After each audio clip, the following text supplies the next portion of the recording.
بسم اللہ الرحمن الرحیم۔ السلام علیکم۔ آپ کو اپنے یوٹیوب چینل عروج ٹی وی میں خوش آمدید کہتا ہوں۔ دوستو، چینل کو سبسکرائب کریں اور بیل آئیکن پر لازمی کلک کریں تاکہ ہر ویڈیو کا نوٹیفیکیشن آپ کو وقت پر ملتا رہے۔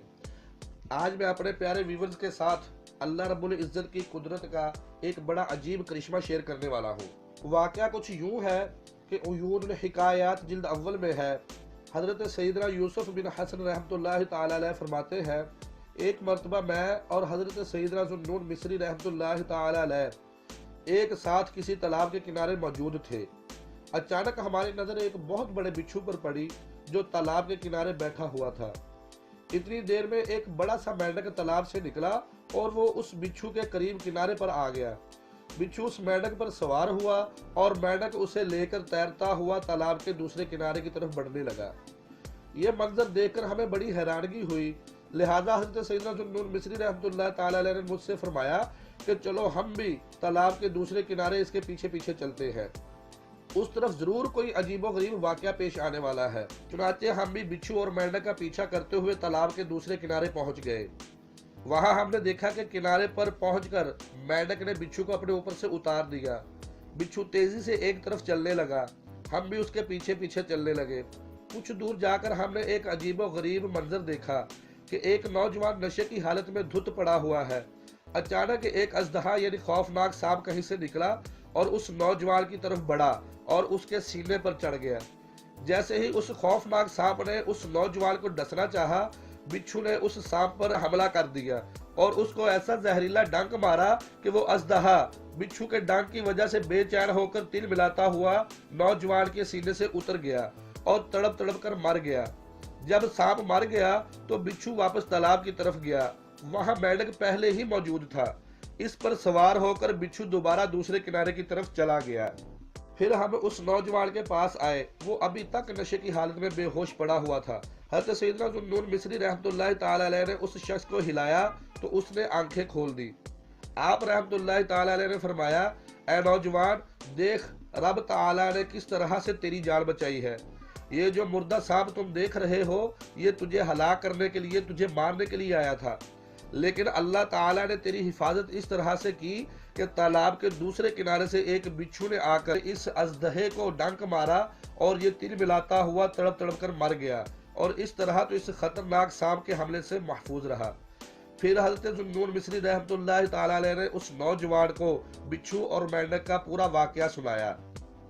وہ نوجوان یہ پورا واقعہ سن کر خواب غفلت سے جاگ اٹھا اور اللہ تعالیٰ کی بارگاہ میں نشے سے سچی توبہ کر لی اور عرض کرنے لگا کہ یا مالک و مولا، جب تو اپنے گناہ گار بندوں پر اس قدر فضل اور کرم فرماتا ہے تو تیرے فرما بردار بندوں کے اوپر تیری رحمت کا کیا عالم ہوگا۔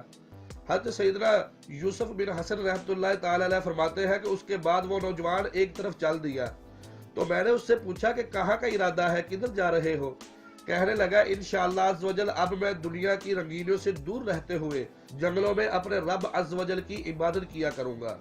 دوستو، دیکھا آپ نے اللہ تعالیٰ اپنے بندوں پر کس قدر مہربان ہے۔ حدیث پاک کا مفہوم ہے کہ اللہ تعالیٰ اپنے بندوں سے 70 ماؤں سے زیادہ پیار کرتا ہے۔ چنانچہ اعلیٰ حضرت امام احمد رضا خان علیہ رحمۃ الرحمن اپنی مشہور و معروف تصنیف جامع الاحادیث جلد 5 باب تخلیق ملائکہ میں ایک روایت نقل کرتے ہیں کہ اللہ تعالیٰ نے اپنے ہر ایک بندے کے منہ پر ایک فرشتے کی ڈیوٹی لگائی ہوئی ہے کہ وہ فرشتہ بندے کے منہ میں سانپ، بچھو وغیرہ کسی بھی قسم کے خطرناک اور زہریلے حشرات کو داخل نہیں ہونے دیتا۔ دوستو، دیکھا آپ نے اللہ تعالیٰ اپنے بندوں سے کس قدر محبت فرماتا ہے اور وہ اپنے بندوں پر کس قدر مہربان ہے۔ اللہ رب العزت کے ہر کام میں ایک حکمت ہوتی ہے، وہ ایک علیحدہ بات ہے کہ ہمیں سمجھ آئے یا نہ آئے۔ کبھی کبھار وہ ہمیں بہت سارے بڑے بڑے حادثات سے بچا کر ہماری اصلاح فرماتا ہے، اور کبھی کبھار ایسا ہوتا ہے کہ ہمارے اوپر کسی قسم کی کوئی بیماری، پریشانی یا مصیبت ڈال کر اللہ تعالیٰ ہماری اصلاح فرماتا ہے۔ چنانچہ حضرت سیدنا بایزید بستامی رحمۃ اللہ تعالی علیہ اپنے مریدوں کے ساتھ کسی جگہ سے گزر رہے تھے۔ آپ نے ملاحظہ فرمایا کہ ایک بچہ کیچڑ میں گر گیا ہے اور اس کا بدن اور لباس اس کیچڑ میں خراب ہو گیا ہے۔ لوگ دیکھتے ہوئے گزرے جا رہے ہیں، کسی کو کوئی پرواہ نہیں ہے، کوئی اسے اٹھا نہیں رہا، لیکن اس کی ماں نے اس کو دیکھا اور دوڑتی ہوئی آئی، 2 تھپڑ لگائے اور بچے کو گھر لے جا کر غسل دیا، اسے پاک صاف کیا اور اسے دھلے ہوئے اچھے کپڑے پہنائے۔ حضرت بایزید بستامی رحمۃ اللہ تعالی علیہ کو یہ معاملہ دیکھ کر وجد آ گیا اور فرمایا کہ لوگوں یہی حال ہمارا اور اللہ تعالیٰ کی رحمت کا ہے۔ جب ہم گناہوں میں مبتلا ہو جاتے ہیں تو کوئی بھی ہماری پرواہ نہیں کرتا، مگر اللہ تعالیٰ کی رحمت کا دریا جوش میں آتا ہے اور وہ ہمیں کسی مصیبت، پریشانی یا دکھ تکلیف میں مبتلا فرما دیتا ہے۔ کیونکہ بندہ جب کسی پریشانی یا مصیبت میں مبتلا ہوتا ہے تو اللہ رب العزت کو سچے دل سے یاد کرتا ہے اور اللہ کی بارگاہ میں سچی توبہ کرتا ہے اور خوب اللہ تعالیٰ کی عبادت کرتا ہے۔ دوستو، پتہ چلا کہ جب ایک ماں جو کہ اپنے بیٹے پر بہت مہربان ہوتی ہے وہ اسے کچھ سزا دے کر خبردار کر سکتی ہے، تو ہمارا خالق و مالک عز و جل اس سے کہیں زیادہ ہم پر مہربان ہے اور اس سے کہیں زیادہ ہم سے محبت کرتا ہے۔ تو بعض اوقات اللہ تعالیٰ ہمیں کسی قسم کی کوئی سزا دے کر ہماری اصلاح فرماتا ہے۔ اللہ تعالیٰ قرآن پاک میں ارشاد فرماتا ہے، پارہ نمبر 20 سورۃ العنکبوت کی آیت نمبر 2، جس کا ترجمہ ہے، کیا لوگوں نے یہ سمجھ رکھا ہے کہ انہیں صرف اتنی بات پر چھوڑ دیا جائے گا کہ وہ کہتے ہیں ہم ایمان لائے اور انہیں آزمایا نہیں جائے گا؟ تو لہذا چاہے ہم خوشحال ہوں یا تنگ دست، بیمار ہوں یا تندرست، ہر حالت میں اللہ تعالیٰ کا شکر ہی ادا کرنا چاہیے۔ اسی کے ساتھ اپنے ہوسٹ حافظ محمد بلال کو اجازت دیجیے۔ اللہ حافظ۔